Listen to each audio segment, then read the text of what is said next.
ওয়াসসালাম বলেন, ইয়া রাসূলুল্লাহ, ইয়া হাবিবাল্লাহ, আল্লাহ পাক পরওয়ারদিগারে আলম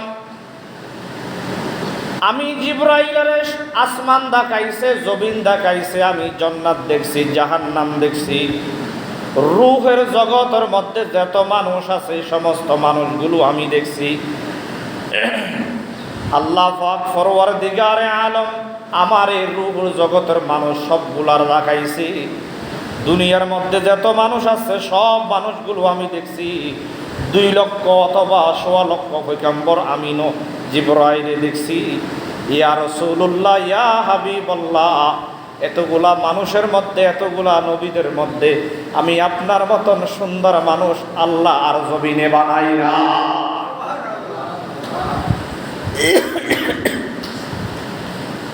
পৃথিবীর মধ্যে সবচাইতে জানাশোনা ব্যক্তি হলো জিবরাইল।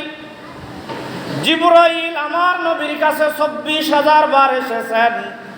ও দুনিয়ার মানুষ প্রত্যেকটা নবীর কাছে জিবরাইল এসেছেন।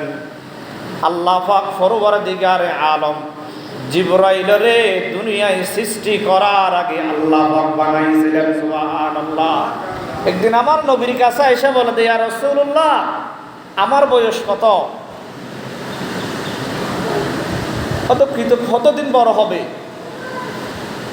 জিবরাইল বলেন, ইয়া রাসূলুল্লাহ, ওই যে একটা তারা উঠে, একটা তারা দেখছেন, এই তারাটা 70,000 বছর পর একবার উঠে। ইয়া রাসূলুল্লাহ, আমি ওই তারাটা 70,000 বার দেখেছি। সুবহানাল্লাহ। একটা তারা 70,000 বছর পর একবার উঠে। জিবরাইলে বলে, ওই তারাটা আমি একবার দুইবার নয়, 70,000 বার দেখছি। সুবহানাল্লাহ। তাহলে চিন্তা করি দেখি জিবরাইলের বয়স কত। জিবরাইলে বলতেছে যে আমার মতন চিনা ব্যক্তি পৃথিবীতে আর কেহ নাই।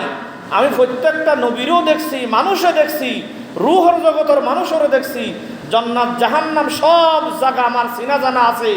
ইয়া রাসূলুল্লাহ, ইয়া হাবিবাল্লাহ, আল্লাহ পাক পরওয়ারদিগারে আলম আপনার মতন সুন্দর, এত সুন্দর মানুষ আমি আর জীবনেই দেখি নাই। সুবহানাল্লাহ। আমার নবী কেমন সুন্দর ছিলেন? আম্মা জান আয়েশা রাদিয়াল্লাহু তাআলা আনহা বলেন, আমার নবী জনাবে মুহাম্মদুর রাসূলুল্লাহ সাল্লাল্লাহু আলাইহি ওয়াসাল্লাম যখন আমার হুজরা মুবারকের মধ্যে যখন ঢুকিত, ওই যে সুইচ ছিল, সুইচ কাটা ছিল, এই যে সুইচ, ওই সুইচের মধ্যে যে সুতা ঢুকাইতে হয়, আম্মা জানে বলে আমার লাইট লাগতো না, আমার রুমের মধ্যে কিছু লাগতো না, মুহাম্মদুর রাসূলুল্লাহর চেহারার আলোতে আমি ওই সুইচের মধ্যে সুতা ঢুকাইতাম। সুবহানাল্লাহ। আমার নবী কত সুন্দর ছিল। হযরতে আনাস রাদিয়াল্লাহু তাআলা আনহু থেকে বর্ণিত বুখারী শরীফের হাদিস, আমার নবীর একদিন দাওয়াত দিছেন। আমার নবী দাওয়াত খাইতে গেছেন। ও দুনিয়ার মানুষ, ঘরের মধ্যে মেহমান, আমার নবী খানা খাওয়ার জন্য বসছিলেন। ও বন্ধুরেই সাহাবী আল্লাহু আকবার একবার ঘরের বাহিরে যায়, আর একবার দৌড়ি আমার নবীর সামনে আসে, একবার ঘরের বাহিরে যায়, আর একবার সামনে আসে। আমার নবী জিজ্ঞাসা করলেন, ও সাহাবীরে, তুমি এইভাবে করতেছো কেন? একবার ঘরের বাহিরে যাও আর একবার ভিতরে ঢুকতেছো, কারণ কি? সাহাবী বলে, ইয়া রাসূলুল্লাহ, ইয়া হাবিবাল্লাহ, আজকে হলো পূর্ণিমা, 14 তারিখটা চাঁদ। ইয়া রাসূলুল্লাহ, ইয়া হাবিবাল্লাহ, চাঁদ আজকে ফুল, একদম পূর্ণিমা চাঁদ। ইয়া রাসূলুল্লাহ, ইয়া হাবিবাল্লাহ, আজকে হলো পূর্ণিমা চাঁদ। আমি একবার চাঁদের দিকে তাকাই আর একবার আপনার চেহারার দিকে তাকাই। ইয়া রাসূলুল্লাহ, আমি একবার আপনার চেহারার দিকে তাকাই আর একবার 14 তারিখটা চাঁদের দিকে তাকাই। আমি একবার দুইবার নয়, অনেকবার আমি যাতায়াত করছি।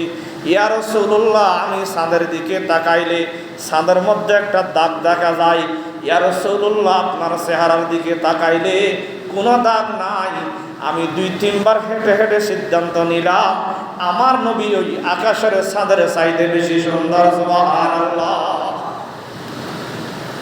আল্লাহ পাক আমার নবীরে বানাইছে চাঁদের মতন ন, আমরা যদি বলি আমার নবী সূর্যের মতন সুন্দর, বল আমার নবী চাঁদের মতন সুন্দর না, আমার নবী চাঁদের মতন সুন্দর নয়, আমার নবী সূর্যের মতন সুন্দর নয়। আল্লাহ পাক আমার নবীরে চাঁদ এবং সূর্যের চাইতে কোটি কোটি গুণ সুন্দর দিয়ে বানাইছে। সুবহানাল্লাহ। সাহাবায়ে কেরামরা আমার নবীর জন্য পাগল হয়ে গেছে।